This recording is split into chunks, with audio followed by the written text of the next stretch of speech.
नहीं, हम पूरे समर्थन में हैं। बहुत वाजिब मांगे हैं, चाहे वो छात्र संघ चुनाव की मांग हो या राजस्थानी भाषा की मांग हो।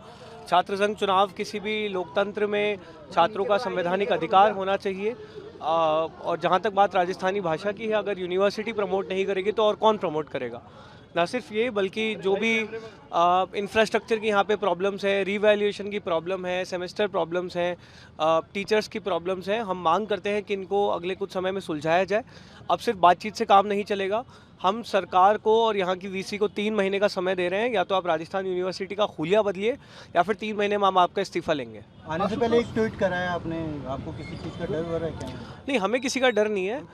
देखिए, एबीवीपी के गुंडों का यही काम है, वो इसी में एक्सपर्ट हैं। उनसे एजुकेशन के मुद्दे पे आप बात नहीं कर सकते हैं, उनसे आप गुंडागर्दी एक्सपेक्ट कर सकते हैं, तो वो वही करेंगे। लेकिन हम लोग शिक्षा के मुद्दे पर बात करने के लिए आए हैं। हम लोग इस तरह के असल मुद्दों पर बात करने के लिए आए हैं और हम किसी से डरने वाले नहीं हैं। आपका जो प्रोटेस्ट खत्म हो चुका है, लेकिन जो युवा हैं उनको चुन कर अब जो है पुलिस जो है टारगेट कर रही है, इसको क्या कहेंगे? नहीं, देखिए, हम लोगों ने 25 तारीख को जो सरकार से एग्रीमेंट हुआ था, हम उम्मीद करते हैं सरकार उसे ऑनर करेगी। बंगाल और असम और बिहार में ऑलरेडी जो है एफआईआर्स वापस ली गई है। हम सरकार से मांग करते हैं कि दिल्ली में, बंगाल में और तमाम ऐसे राज्य जहां पर हमारे छात्रों पर एफआईआर की जा रही है, उन्हें परेशान किया जा रहा है, उसे वापस लिया जाए।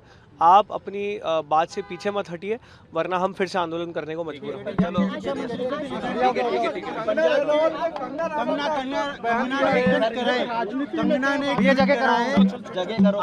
कंगना रनावत क्या बोलती है उनको खुद समझ नहीं है। वो गालियां बोलती हैं, उल्टा सीधा बोलती हैं। हम उसका बिल्कुल भी स्वागत नहीं करते। नहीं, हम पूरे समर्थन में हैं। बहुत वाजिब मांगे हैं, चाहे वो छात्र संघ चुनाव की मांग हो या राजस्थानी भाषा की मांग हो। छात्र संघ चुनाव किसी भी लोकतंत्र में छात्रों का संवैधानिक अधिकार होना चाहिए।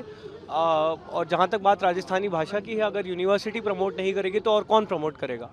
ना सिर्फ ये, बल्कि जो भी इंफ्रास्ट्रक्चर की यहाँ पे प्रॉब्लम्स है, रीवैल्यूएशन की प्रॉब्लम है, सेमेस्टर प्रॉब्लम्स हैं, टीचर्स की प्रॉब्लम्स हैं, हम मांग करते हैं कि इनको अगले कुछ समय में सुलझाया जाए। अब सिर्फ बातचीत से काम नहीं चलेगा। हम सरकार को और यहाँ की वीसी को 3 महीने का समय दे रहे हैं। या तो आप राजस्थान यूनिवर्सिटी का हुलिया बदलिए या फिर 3 महीने में हम आपका इस्तीफा लेंगे। आने से पहले एक ट्वीट करा है आपने, आपको किसी चीज़ का डर हो रहा है क्या? नहीं, हमें किसी का डर नहीं है। देखिए, एबीवीपी के गुंडों का यही काम है, वो इसी में एक्सपर्ट हैं। उनसे एजुकेशन के मुद्दे पे आप बात नहीं कर सकते हैं, उनसे आप गुंडागर्दी एक्सपेक्ट कर सकते हैं, तो वो वही करेंगे। लेकिन हम लोग शिक्षा के मुद्दे पर बात करने के लिए आए हैं। हम लोग इस तरह के असल मुद्दों पर बात करने के लिए आए हैं और हम किसी से डरने वाले नहीं हैं। आपका जो प्रोटेस्ट खत्म हो चुका है, लेकिन जो युवा हैं उनको चुन कर अब जो है पुलिस जो है टारगेट कर रही है, इसको क्या कहेंगे? नहीं, देखिए, हम लोगों ने 25 तारीख को जो सरकार से एग्रीमेंट हुआ था, हम उम्मीद करते हैं सरकार उसे ऑनर करेगी। बंगाल और असम और बिहार में ऑलरेडी जो है एफआईआर्स वापस ली गई है। हम सरकार से मांग करते हैं कि दिल्ली में, बंगाल में और तमाम ऐसे राज्य जहां पर हमारे छात्रों पर एफआईआर की जा रही है, उन्हें परेशान किया जा रहा है, उसे वापस लिया जाए। आप अपनी बात से पीछे मत हटिए, वरना हम फिर से आंदोलन करने को मजबूर होंगे।